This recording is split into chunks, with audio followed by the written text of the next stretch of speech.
Papa Jones au Khaligraph Jones alikuwa live huko kwenye social media zake. Unajua Papa Jones au Khaligraph Jones ni rapper bora Afrika Mashariki. Hiyo tukubali tukatae. Unajua msanii mkubwa akiingia live wanaongea na mashabiki zake.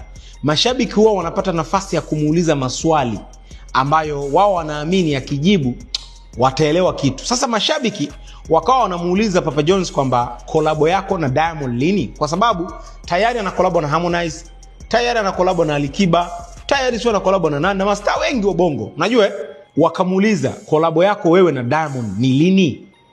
Papa Jones akacheka. Alipocheka akasema kwa Diamond anataka kolabo, yani basi Diamond anipigie simu. Yani ilikuwa ni ameongea kwa utani. Yani alikuwa ni kama anawadhihaki, yani ni utani, anawatania mashabiki zake.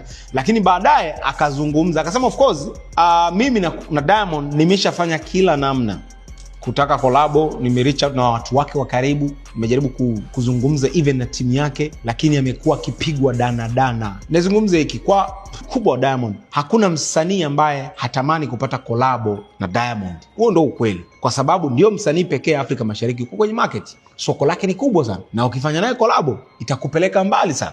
So wasanii wengi wanaitaka sana kolabo ya Diamond, lakini Diamond kibiashara amejaribu kutengeneza demand kwa wasanii. Yani bro, hatoi kolabo ovyo paka upate kolabo na Diamond. Yani wewe suli umefanya nini? Ndio maana ukija Kenya, kwa mfano Kenya, Akothee BN ana kolabo na Diamond.